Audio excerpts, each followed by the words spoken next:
جا واحد النهار الجار ديال مصطفى كيدق عليه، قال ليه مصطفى، قال ليه العام، قال ليه الله يرحم لك الوالدين، صلح هذا الحيط اللي بيني وبينك، راه واحد الريحه ولات كتدخل منه، راه ما يمكنش زياده على كنلقاه من الدي بحال شكل الدم. الله يرحم لك الوالدين، صلح هذا الشيء اللي بيني وبينك. مصطفى تخلع، او اشنو اللي غنصلح بيني وبينه؟ خوتي خواتاتي، حلقه اليوم مشحره بصح.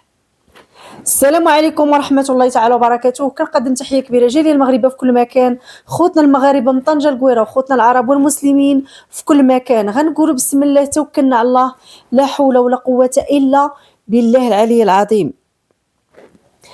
هذه خوتي واحد الراجل ومراه، اللي كان الراجل اسميتو احمد والزوجه ديالو سميتها زينب.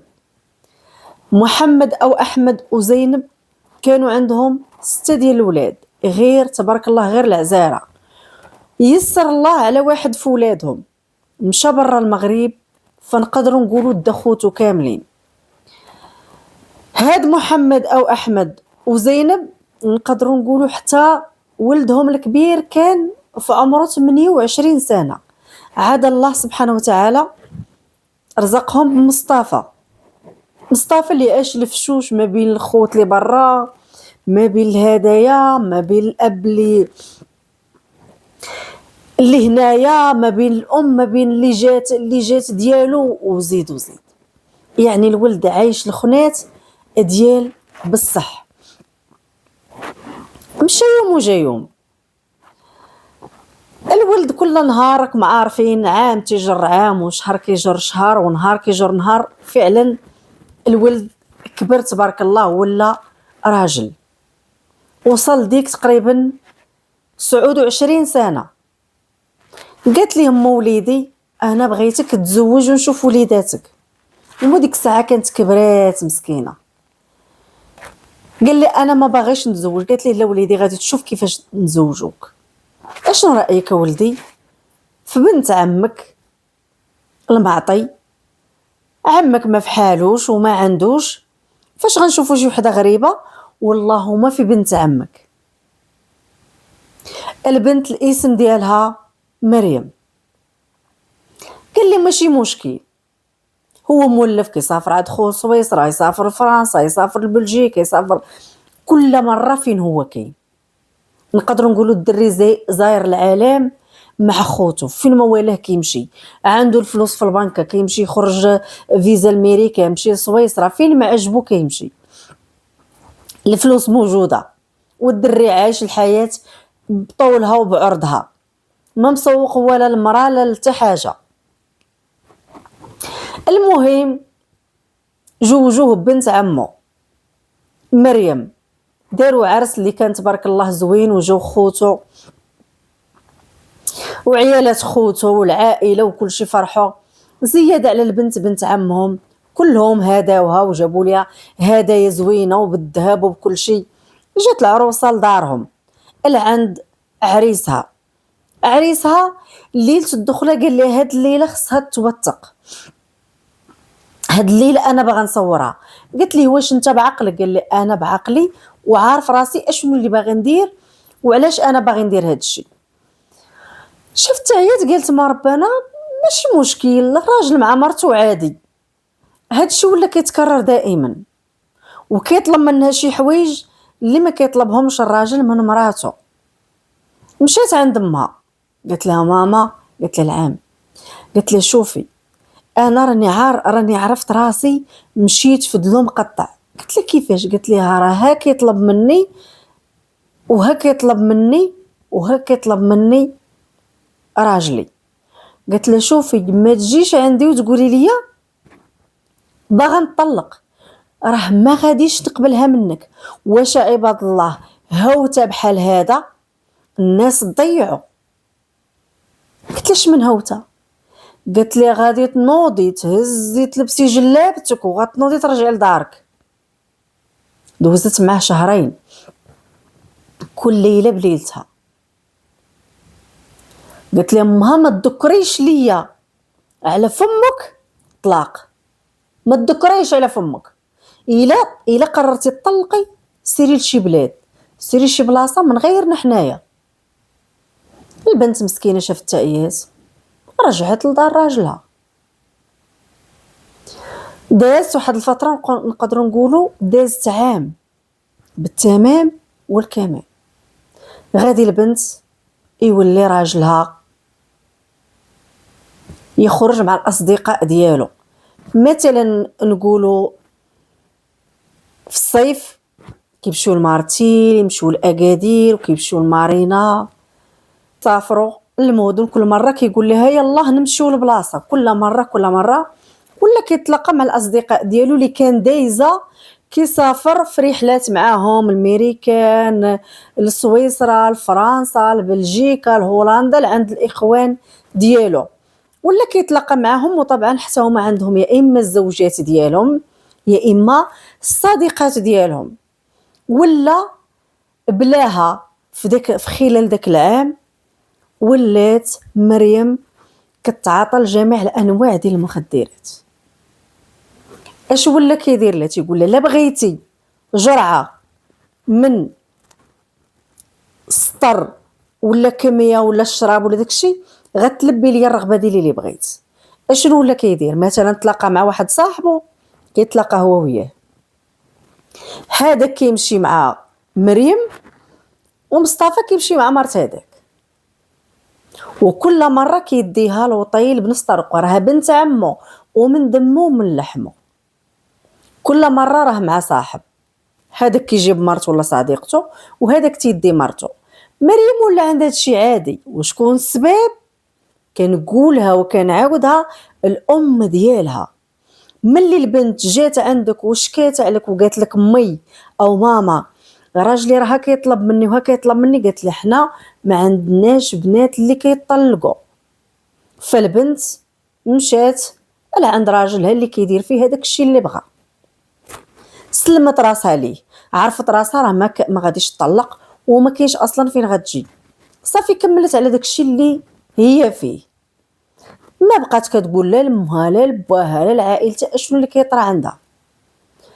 صافي بقات معاه على داك الحال حتى ولات هي كان هو غير كيبدلها، يعني تبادل الزوجات. ملي كيتلاقاو في شي بلاصه هذاك كيدي مرت هذاك وهذاك كيدي مرت هذاك، راهم كايرين في لوطيل، مصطفى مع مريم والاخر راه مع مرته، ولكن فاش يتلاقاو في لوطيل هذاك كيدي مرت هذاك وهذاك كيدي مرت هذاك، وكلشي موثق وكلشي مديور بالفيديو وبالصور، صوت وصوره، صوت وصوره كيديروا هذا الشيء هو الاصدقاء ديالو. كل مره ولا حالهم هو هذاك.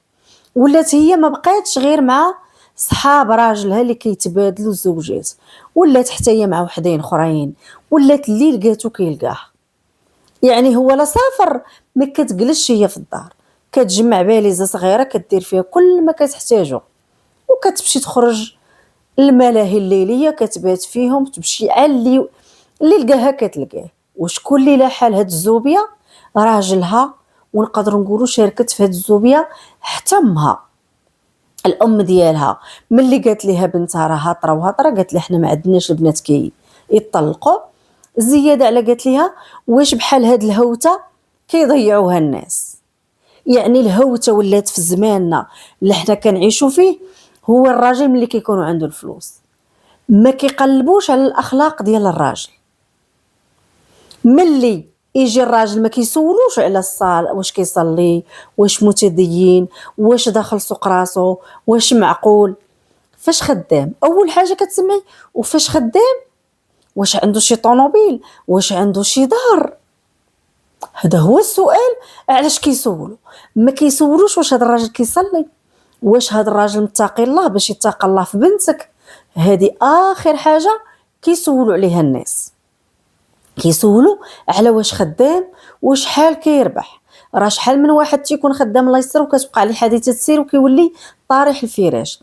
الانسان يطلب الصحه والسلامه وتيقول لك لا جاكم شي واحد متدين رضاو الدين ديالو يعني عطيوه بنتكم. ولكن لا، فاش خدام واش هوته واش هذا الراجل هوته ويلي بنت فلان راه دبرات لك على هوته، بنت فلان تزوجت بشكون وشكون. عرفتي الطونوبيله كي دايره الوقف قدام باب، راه كلشي ديالو، هي راه غير مجرد آلة في يدو. هي اشنو في يدها؟ سيروا دفعوا بناتكم يتعلموا صنعه، يقراو ياخذوا شي ديبلوم اللي ينفعهم. على دوير الزمان الراجل اليوم معاك غدا يقدر يتقلب عليك. اليوم ها هو معاك، تقدري غير تمرضي، ما تبقايش تلبي لي غير حقه في الفراش يقلب عليك. يعني بنتكم لا نتسمى بصح شي واحد عزيز عليه بنته يقريها، يدير لها ديبلومات في يدها، يدير لها صنعه في يدها، واخا يكون عندها ديبلوم يدخلها تعلم صنعه جديده، ما غاديش تضربها في الخلا. الا ما نفعتها اليوم تنفعها غدا. وانا من الناس اللي كنهضر معاكم كل ما لقيت صنعتي اللي كناكل منها انا وولادي كورني كنطلب. راه في ازمتي ما لقيت لا خوت لا خواتات لا عائله للتحد، لقيت راسي ولقيت الله سبحانه وتعالى ولقيت داكشي اللي شاده في يدي هو اللي لقيت. مكرني انا وولادي في الزنقه كنطلب باش بغي نخلص الكرا ديال المحل وديال الدار، باش بغيت نعيش انا وولادي. شكون اللي غيهزني انا وربعه ديال الولاد؟ راه كنهضر معاكم من تجربتي، من تجربتي كنهضر معاكم. المهم اخوتي، البنت فعلا صافي خرجت نيشان، ولات مع واحد ما بقاتش هي وياه كيتفارقوا لا ليل لا نهار، هي وياه ولاو بحال هكا.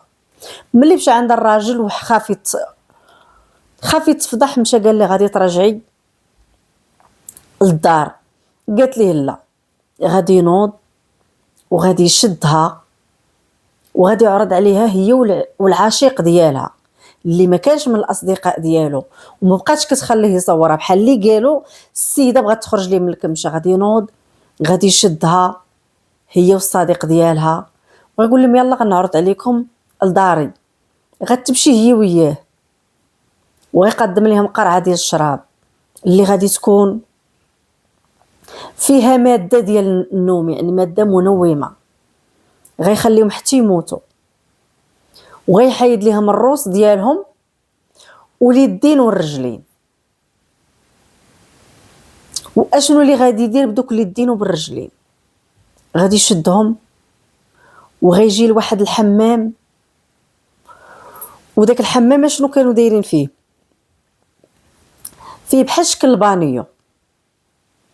داك البانيو غادي يشدو وغادي يهرسو من ديك الجهه من ديك الجهه، وغادي يحفر راسو،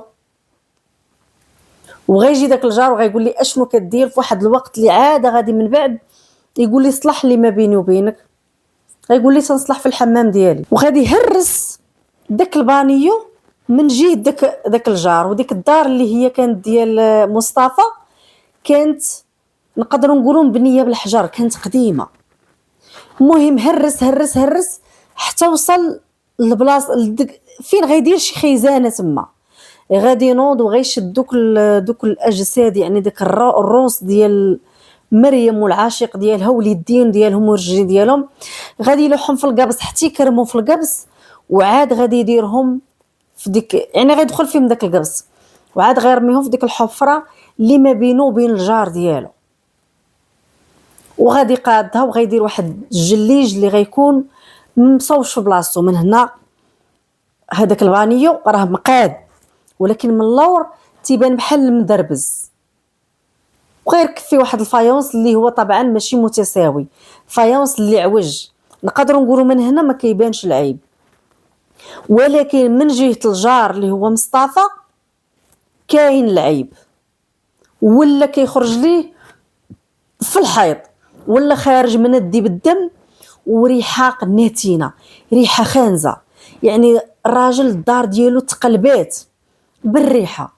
داك الحمامات كيشوفوا في بعضياتهم عندهم تيجمعهم بحال اللي حيط واحد، كيقول ليه صلح هادشي اللي بيني وبين السيد. ما تسوقش ليه مصطفى، ما تسوقش الجار ديالو، وما سولتونيش فين حط الجثات بجوج ديال الزوجه ديالو مريم اللي هي بنت عمو والعشيق ديالها. مشى شرا فريغو كبير كونجيلاتور كبير وشدو ولاح فيه دوك جوج جوتات وخلاهم تما كرمو بالثلج، يعني مخدم عليهم فريغو مخليهم. وبشا رفع دعوه ديال الطلاق على الزوجه ديالو، قال لهم الزوجه ديالي هربت، حكي السمعه ديالها ولات في المدينه خانزه، معروف عليها كتفسد، واللي والها كتمشي معاه ولات كتعاطى ولات كتشمكر، هضرت مع عدوسه كضربها، هضر مع شيخه كضربها، يعني البنت ولات معروف عليها خارجه الطريق. صافي قالوا الناس راه هربت مع شي واحد، قال لي ما انا المراه ملي هربت غادي نطلقها. فعلا مشى رفع عليه دعوه ديال الطلاق، وفعلا حكمت ليه المحكمه، حكمت ليه بالطلاق غيبي. صافي السيد ملي ما بغاش يقاد هذاك الشيء اللي بينه وبينه، مشى عيط على البوليس، دار بيه شكايه، قال لي ما ودي راه الدار عندي خنزت من هذا الجار، هو كان طيح حجرات، يعني ما بينه وبين الجار حفر حتى طاح الحجر، حتى ولات واحد بحال الغار اللي دخل فيه هاد الاجسام، الروس بجوج واليدين والرجلين، يعني دار واحد الحفره اللي دفن فيها هادوك 4 ديال الرجلين وجوج ديال الروس. جاو البوليس دقوا بواحد الحده على السيد بانه داير بيك شكايه، قال لي بغينا ندخلوا لقاو الخدامه كاينه، داك الفريغو اللي شراو دار فيه دوك جوج ديال الجثات داير ليه قفل مسورته، حكاين الفريغوات اللي كيتصورتو. دخلوا هو ما كانش، دخلوا كيقلبوا قالوا ليها بغا نعرفوا شكون اللي دار هاد الفايونس، قالت لهم هاد الفايونس راه داروا السي مصطفى، هو اللي كان خسر ليه البانيو وراه دار في بلاصتو هاد الفايونس. عيطوا على شي بلومبي قالوا ليه جا البلومبي، جا السيد اللي هو الجار ديال مصطفى، بداو كيريتلو في داك الشيء، يلاه قاسوه وهما يخرج ليهم ريحه الجيفه، راكم عارفين حكان مقبص داكشي الدود والخناز واحد الحاله، وتقريبا دازت على هذا الشيء تقريبا شي 4 شهور، يعني باقي اللحم وداكشي باقي ما دابش، حك ما مديورش في التراب، مازال كان مديور في التراب كان غيدوب، ولكن هو مديور ها في البصلانه والقبص وداكشي. صافي جبدوا دوك الاجسام حطوهم، البنت اللي خدامه عنده تخلعت، جا السيد دخل شدوه بدا تيقرب لها عصا، عاود ليهم كلشي، قالوا ليه فين باقي الاجساد، مشى حل لهم الفريغو وجبدهم متلجين، والباقي راكم عارفينه. يعني السيد تحكم بالمؤبد في 2 ديال الرواح، ومريم مسكينه ما دارت لا بيديها لا برجليها، كانت جالسه في دارهم على خير وبخير، ناضوا والديها بغا يجوجوها بهوته، ها هي هوته نصها مدقود ونصها متلج. وطبعا الدري مشى تحكم بالمؤبد والبنت مشات للقبر، ولا حول ولا قوه الا بالله العلي العظيم. بغيتكم تخلوا لي رايكم، شكون السبب في هذا الشيء؟ قال لهم انا ملي كنت كنسافر عند خوتي تعرفت على واحد الاصدقاء اللي كيبيعوا ويشريو في الافلام، يعني الافلام الخايبه، افلام الجنس، وعرفت فيهم الفلوس. والديا ملي زيروني على الزواج قلت بنت عمي ما فحالاش، علاش لا اللي ما نستغلهاش، فعلا استغليتها وطاعتني ودارت معايا داكشي اللي بغيت، وهذا الشيء اللي عطا الله. خوتي خواتاتي عارفوا لمن غتعطيو بناتكم، ودائما كنوصي ودائما كنعاود، لا حول ولا قوه الا بالله العلي العظيم. ودائما المراه كتكون مسكينه ضحيه، وماشي غير المراه، حتى الرجال بعض المره تيكونوا حتى هما ضحايا. خوتي خواتاتي خليتكم في رعايه الله.